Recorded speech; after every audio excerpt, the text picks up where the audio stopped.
Good afternoon, everybody. Welcome to another 4 p.m. Second Look Bible Study. My name is Jim Schaefer. I'm a retired pastor and Bible teacher.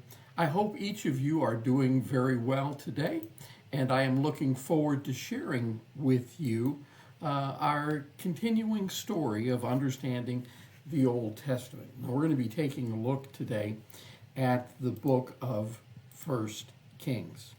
So I hope you'll enjoy it.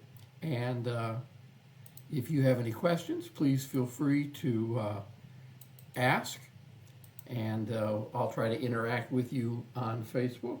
Let's take a quick little peek and see if anyone has joined us yet.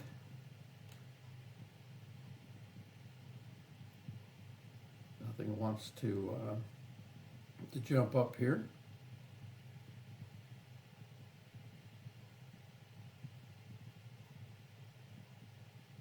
I see Jeff Pugh is with us, and also Gail Brown. Hello, Gail. I'm glad to see you.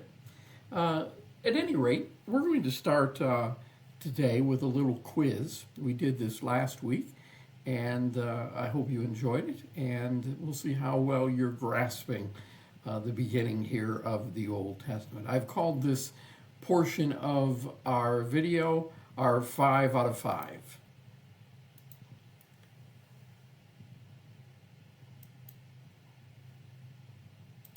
So, here's the questions for you guys, and I would love for you to go ahead and answer in the comments. If you're watching this after the fact, in other words, the reruns, feel free to answer as well. I'd love to see how well you're doing. Don't be embarrassed. This is easy, and I'm trying to make things very simple for you. So, the first question is, which book of the Old Testament tells the story of King Saul? Which book of the Old Testament tells the story of King Saul? If you remember, in our picture, we referred to King Saul as King Saw. That might help you. Let's move on to the second question, and then we'll answer them as we go. The second question is, which book of the Old Testament tells the story of the patriarchs? Which book tells the story of the patriarchs? Go ahead and place that answer in the comments. And then, question number 3 is, name one of the patriarchs. You got 3, so it shouldn't be too difficult. In fact, I'll accept one of 4 different answers here. So we're trying to make it very easy for you. Name one of the patriarchs. If you can name all 3, that would be ideal. Let me see what you can do. Then question number 4. Whose name was changed to Israel? Someone's name was changed to Israel. Who was that individual? Did you remember that the word Israel means to wrestle with God? So this individual wrestled with God. That should be a really big hint there. And then question number 5. Which book of the Old Testament tells the story of conquering the land of Canaan? Which book tells the story of conquering the land of Canaan? I see got some good answers from Jeff. Excellent. Gail, I haven't seen you jump in yet. My wife is watching from the office. Well, question number 1, which book tells the story of King Saul? King Saul, that was first Samuel. Remember, one Samuel with King Saul, had a saw in his hand, and he had no heart for God. The second question, which book tells the story of the patriarchs? Jeff is right, in the book of Genesis. Third question, name one of the patriarchs. It could have been Abraham, Isaac, or Jacob. And of course, Jacob was the one whose name was changed to Israel. And that was question number 4. And then which book tells the story of conquering the land? That was General Joshua. All right, General Joshua. So I see some comments coming up here. Excellent, I appreciate that. So let's get ready to jump in to our study for today. We've used this outline so far as we've been working our way through. And again, remember that my purpose is to help you not only understand what each book is about, but how each book fits into the overarching story of the Old Testament. So here's the timeline. We started with creation, and that was in the book of Genesis. You can see right beneath it. And then we had the patriarchs, Abraham, Isaac, and Jacob. Jacob's name was changed to Israel, and at the end of the book of Genesis, the children of Israel, literally, he had 12 sons, and they are in the land of Egypt. When the book of Exodus, the second book of the Old Testament, begins, the children of Israel are now slaves in Egypt. They're praying for a deliverer, and God raises up Moses. And Moses is going to lead them out of the land of Egypt. And that's told in the book of Exodus. And then we have 3 more books that take place during this period of the Exodus. The book of Leviticus, which is the story of the offerings and feasts that God instructed the Jewish people to keep. It is also the book designed for the Levites, the priests. And it teaches them how to approach a holy God. The children of Israel were individuals that were in continual rebellion. And so the question was, how can an unholy people deal with a holy God? And it's through the priesthood, through the sacrifices and offerings. And then the book of Numbers told the story of the wandering in the wilderness. They wandered for 40 years because they continually were disobeying God. That entire generation died that had been delivered from Egypt, and it's their children and grandchildren that now make up the children of Israel. And then the book of Deuteronomy is the second giving of the law. The first giving of the law was in Exodus. The second giving of the law was there in the book of Deuteronomy, and it's designed to teach the children and the grandchildren the history of their people, and it was a refresher course on what God expected from them. So Deuteronomy, if you remember, the picture was duet, run on me, and it was a picture of the second law running on top of someone. So it was a duet, they're singing, duet, run on me, Deuteronomy, and we deal with the second giving of the law. From there we move into the conquest. When the book of Deuteronomy ends, the children of Israel are standing just outside the land of Canaan, and they're ready to enter into the land of Canaan and conquer the land of Canaan. And Joshua is going to tell that story. Joshua is the one who succeeded Moses, and he leads the people in fighting off the enemies throughout the entire land of Canaan, starting with the Battle of Jericho and continuing. And then the book of Judges is the next book. After they had conquered the land, they had a period of time of judges. We see that they're ruled not by a single individual like Moses or like Joshua, but instead God raised up judges that would help them. But the basic message of the book of Judges is the cycles of sin. And that's why we had a picture for that book of a judge riding on a motorcycle with the number 7 on it, because there were 7 cycles of sin. 7 times when the people forgot about God, God allowed another country to come in and conquer them. They prayed to God. God raised up a judge, a deliverer, and he led the people to deliverance. They were then at peace, but then they would forget about God, and that cycle would continue over and over and over again. 7 periods of judges, a total of 10 judges mentioned in the book of Judges. From there, we entered into the book of 1 Samuel, or 1 Samuel, and we heard the story of King Saul, the first king of Israel. Now, I want to remind you again that God wanted to be the king of Israel. God wanted to be their king, but the people wanted a king so they could be like everybody else. That's a very poor reason. God allowed them to have a king, but King Saul had no heart for God. The second book that we looked at was 2 Samuel. There was a man sitting between 2 sand mules, and that individual was King David. He had a harp in his hand and he had a slingshot, so we know that it's David. And from there, we're going to move into the book of 1 Kings. All right, let's take a look real quick at the books of 1 Samuel. There's the saw in King Saul's hand, and you see he had no heart for God. And then 2 Samuel is the book that talks about King David. There are 2 Samuels, and David has the harp and the slingshot on his side, and he has a whole heart for God. Now, that didn't mean he was perfect.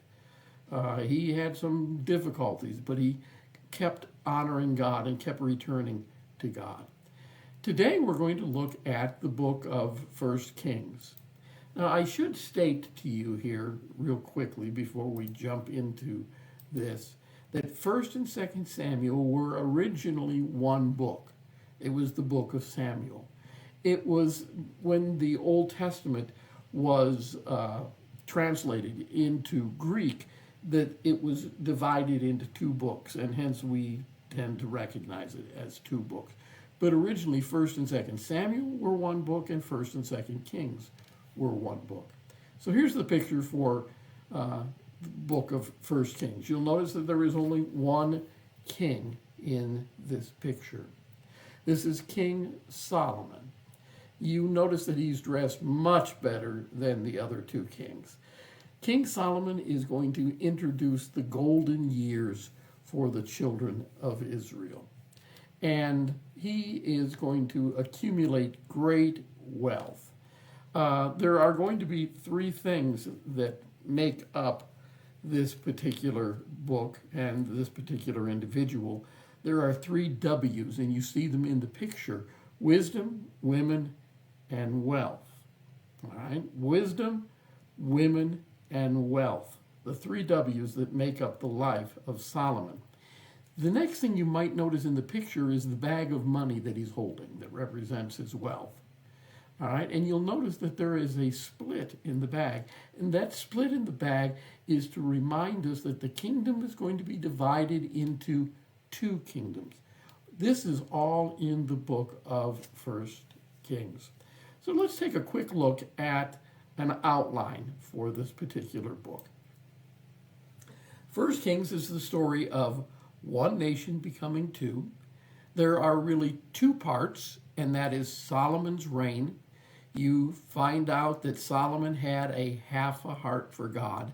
He had a divided heart, and that's going to cause him some problems. The second part of the book talks about a divided kingdom. First part of the book, Solomon's reign. The second part of the book, a divided kingdom. That's where we're going to meet Jeroboam and Rehoboam. The kingdom's going to be divided, and it will be divided and weak. The first section of the book on Solomon's reign, that's going to cover a period of about 40 years, and the divided kingdom is going to cover about a period of 80 years. Now, this is not the entire divided kingdom, but just the first 80 years of it. The place is Israel, and the theme of the book is spiritual and moral decay leads to destruction. So, let's get ready to take a look at this particular book. Shortly after Solomon ascends to the throne, God appears to him in a dream at Gibeon and offers him a chance to request anything he desires. This is kind of like the old story of the genie that appears and grants you one wish, and you can't ask for more wishes, all right? One wish. And instead of asking for wealth or power or a long life, Solomon humbly requests wisdom. By asking for wisdom, he's demonstrating that he wants to govern his people, the Jewish people, effectively. His insight and his understandings were sought after by rulers and people from distant land. He was known for his wisdom. He was celebrated for his ability to discern complex matters, as is exemplified in the story of the 2 mothers that are disputing over a child. And Solomon talks about cutting them in two, and the mother of the child, who is really the mother, says, no, no, no, let her have the child. And by that act, Solomon is demonstrating his great wisdom. So Solomon is known for his wisdom. Solomon also authored many proverbs and many writings. They were guidance on morality and relationships and human nature. His wisdom extended beyond the government. He was deeply knowledgeable in science and in nature and philosophy, and he became a symbol of intellect and enlightenment in ancient history. The second W was wisdom was number one. The second was women. Solomon's relationships were as vast as his kingdom. If you know how many wives and concubines Solomon had, indicate that in the column in the comments for me. Many of these marriages that he had were political alliances, and Solomon wed women from neighboring nations to secure peace and to strengthen ties between those nations. However, many of his wives worshipped foreign gods, and their influence eventually led Solomon to stray from his devotion to Yahweh. Remember, we said that he had a half a heart for God? One of the things that led him away was the women. All right? This shift played a role in the spiritual decline of Israel during his latter years, highlighting how his romantic pursuits had significant consequences for both his reign and his legacy. So how many wives and concubines did he have? He had 700 wives and 300 concubines. Let's keep that in mind, because I want to share something in just a few moments here that I think is fairly interesting. Well, the third W, it was wisdom, it was women, and the third was wealth. We really can't imagine the wealth that Solomon had. His wealth was legendary and unparalleled during his reign as king of Israel. His vast riches came from multiple sources, including heavy tributes from surrounding nations, lucrative trade deals, taxes from his subjects.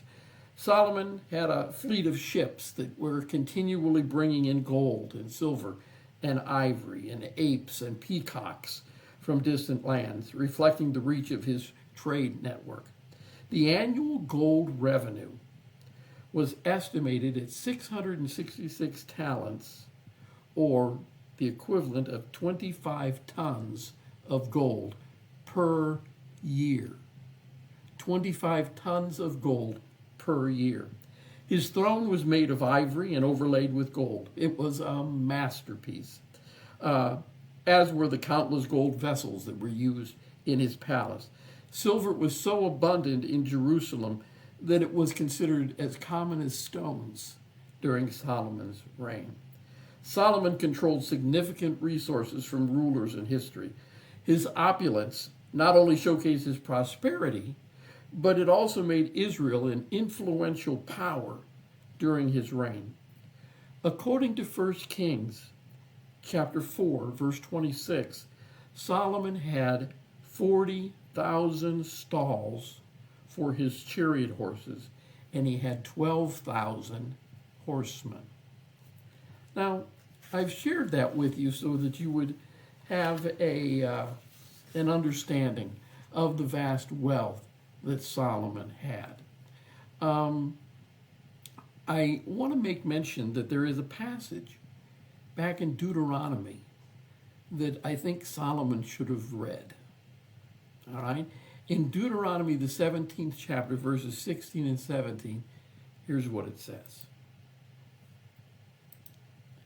Moreover, he, and it's referring to the kings, moreover, the king must not accumulate horses for himself or allow the people to return to Egypt to do so, for the Lord has said you must never again return that way. Furthermore, he must not marry many wives, lest his affection turn aside, and he must not accumulate much silver and gold. It's almost as if Moses knew exactly what was going to happen in the future. I guess it's pretty obvious God knew what was going to happen. And he sends out a warning through Moses that had Solomon simply obeyed what God said, he may have been able to be a king with a whole heart for serving him. And the kingdom would have never divided or never had problems. But God allows people to make mistakes, and he allows people a free choice. Well, the key people in the book of 1 Kings are as follows. Solomon. King Solomon, as we said, was known for his wealth, his wisdom. He was responsible for the construction of the temple in Jerusalem. Solomon represents the height of Israel's prosperity, but also its spiritual decline. The next two individuals that we have on the chart that I've got there are Rehoboam, who is Solomon's son, and Jeroboam, who was the general under Solomon. Well, Rehoboam, Solomon's son, was the one who was to inherit the kingdom. But he came up with some very harsh policies. He taxed the people to the extreme. His idea was, if you thought my father was tough, wait till you see what I'm going to do to you. And as a result, the kingdom split into two. Rehoboam took the southern portion of the kingdom of Judah. Rehoboam became the first king of the northern kingdom, and that would be the kingdom of Israel. The kingdom of Israel consisted of 10 of the tribes, and the kingdom of Judah represented two kingdoms, the kingdom of Judah and Benjamin. There are two other individuals here, and they are Elijah and King Ahab. We're entering into the period of time of most of the prophets, and I'm going to share with you in our next lesson a chart that will show you all of the kings of Israel, the northern kingdom, and Judah, the southern kingdom. Elijah is right there at the beginning, and he is warning both Israel and Judah to follow the Lord. I will tell you right here at the outset that all of the kings in the northern kingdom, all right, under Jeroboam, all of them forsake God. All of them were bad kings. The kings of Judah were a mixed bag. Some were good, some were poor. One of the primary kings, and he I think is the seventh king after Solomon, was King Ahab. And he was a king of Israel, the northern kingdom. And he was infamous for his idolatry and his wickedness, influenced by his wife Jezebel. And again, we've got the prophet continually warning the kings, and the kings continually rebelling. But basically, that's the story that we find. If we were to take a quick look at the stories that are found in 1 Kings, we would read about Solomon's wisdom in his reign. That basically occurs in chapters 3 through 10.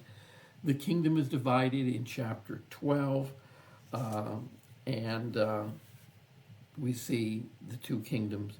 And then we see Jeroboam, who is the king. He refuses to allow his people to worship in Jerusalem.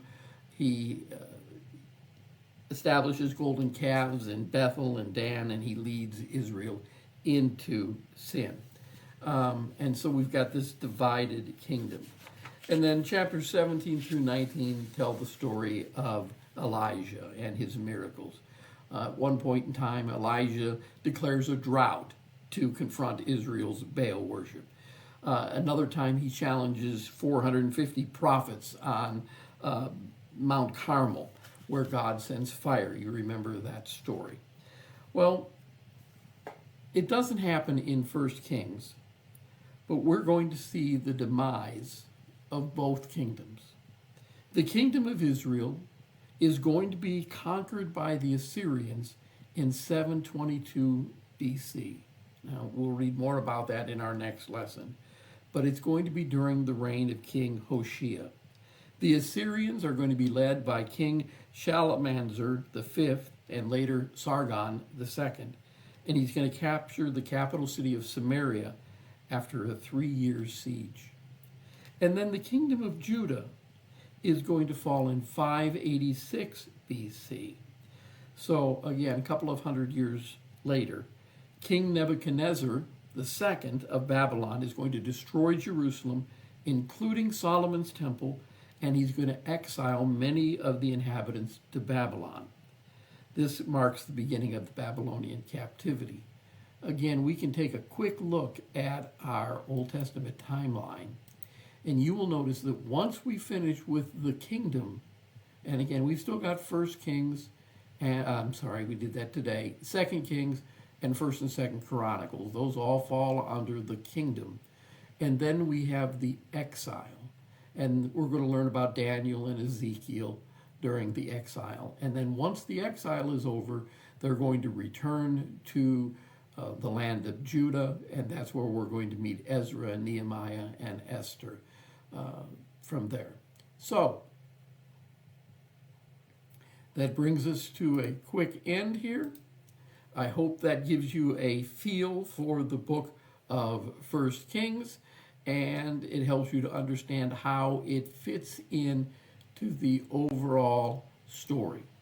Now, once again, this video is going to be placed on Facebook, but as I've shared in the last couple of lessons, Facebook has changed their policy. Starting in June, all live videos like this are only going to be available for about a month. So you either got to catch them right away, or you can always find videos that you've missed on my YouTube channel, which is www.youtube.com/@Jim Schaeffer, that's SHAFFER 8933/playlists.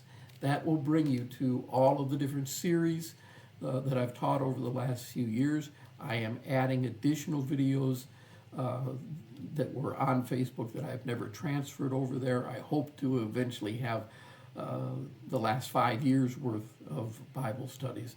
That's going to be a tall order. But I do encourage you to go there, subscribe. You can ask to be informed every time a new video is dropped, and that way you can see those videos. It's much easier to find the videos, much easier to see them in the correct order, and it serves as a really good Bible study for you. Again, thank you so much for being with me today. As I mentioned, I've got new eyes. I still need the glasses to read my notes, but other than that, I'm seeing extremely well, and I am really appreciative for your prayers. And Marcia and I both thank you. I look forward to seeing you next week on Tuesday, and I want to thank you today for watching. God bless you.